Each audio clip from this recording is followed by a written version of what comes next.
Bab 2823. Benaran menganggap aku takut padamu. Sekarang kedua tetua sekte beruang darah memiliki mentalitas seperti itu. Huda Dai mengungkap identitasnya, tetapi membuat mereka lebih berhati-hati. Kalau tidak, kamu adalah partai Henshan yang tunduk pada ketua sekte dan setia pada sekte beruang darah. Tuan muda apa yang sepadan dengan perlindungan putus asa dari kalian semua?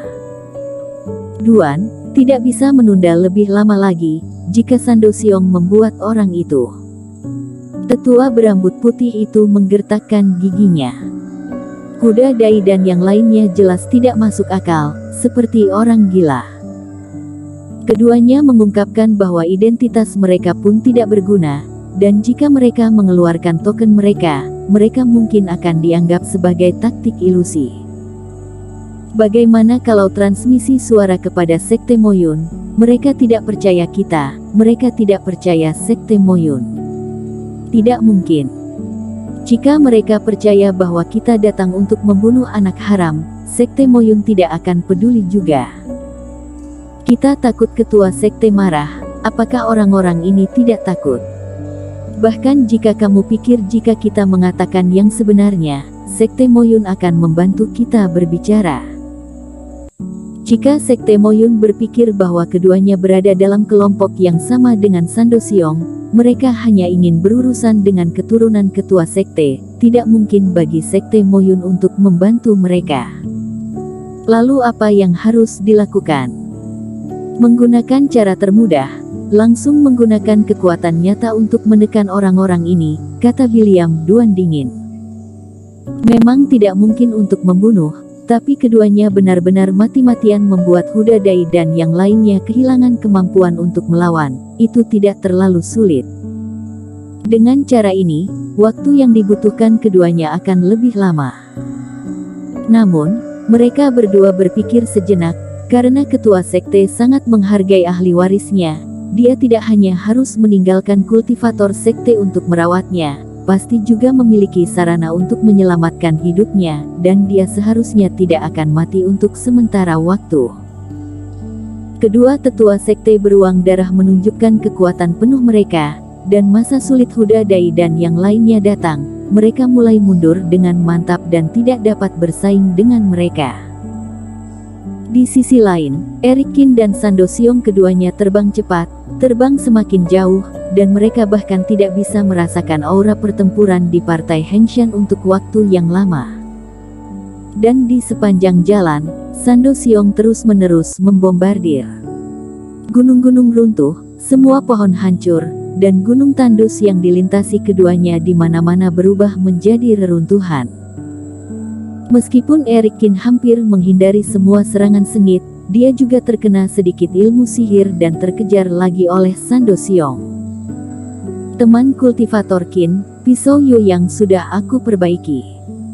Dan ketika Eric Qin terbang terus-menerus, di laut kesadaran dia akhirnya mendengar suara yang paling ingin dia dengar. Di mana kamu teman kultivator Qin? Aku bisa merasakan pemboman terus-menerus di luar. Apakah kamu ingin aku datang membantu? Akhirnya menemukan waktu untuk merasakan dunia luar dan merasakan gelombang Reiki di luar partai Henshan. Dedi Fu mengira Eric Qin sedang melawan orang lain dan mau tak mau berkata.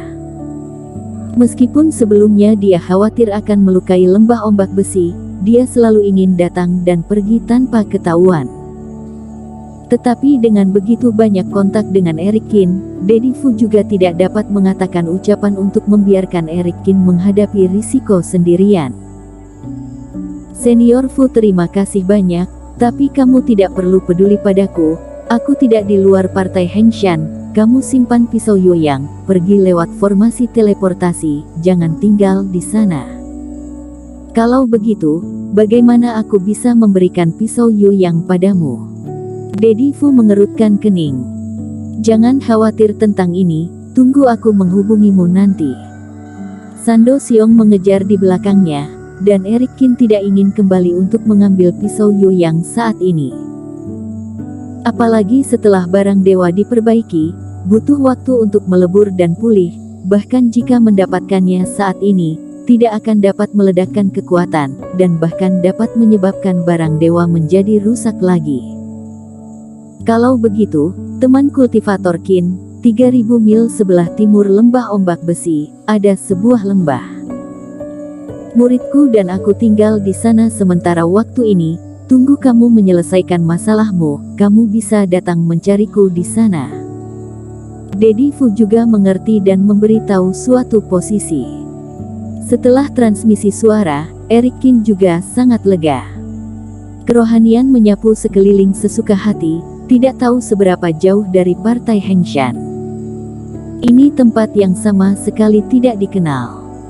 Tanpa harus melindungi Dedi Fu, Eric Qin tak perlu kabur terus-menerus. Atasi masalah Sando Xiong, lalu pergi ke Dedi Fu. Eric Qin mengambil keputusan, dan tiba-tiba melihat kembali ke udara.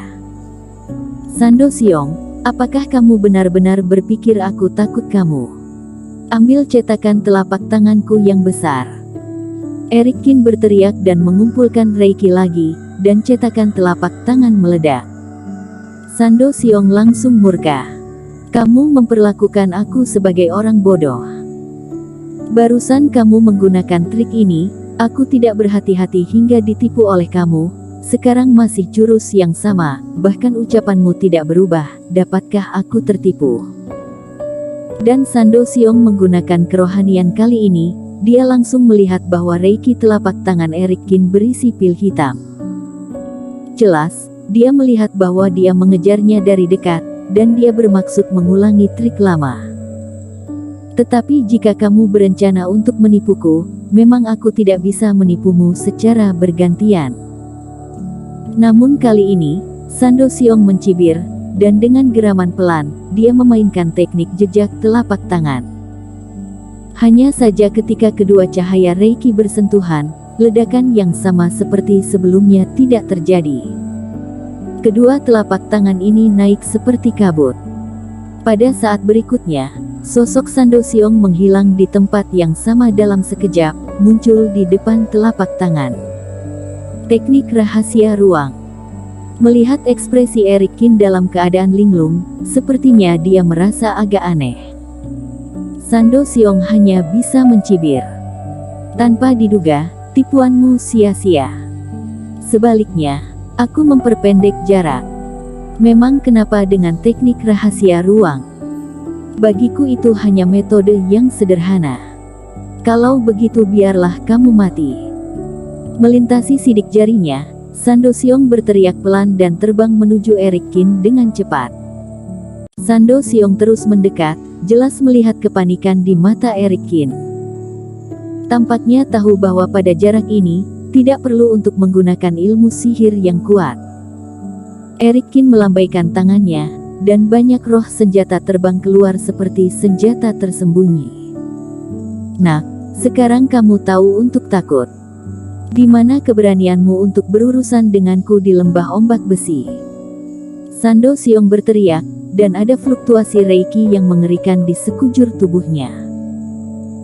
Mereka sekte beruang darah menggunakan beruang sebagai salah satu nama sekte tersebut, karena inti teknik dari sekte mereka adalah membuat kultivator dilahirkan seperti beruang setan, kuat dan sakti.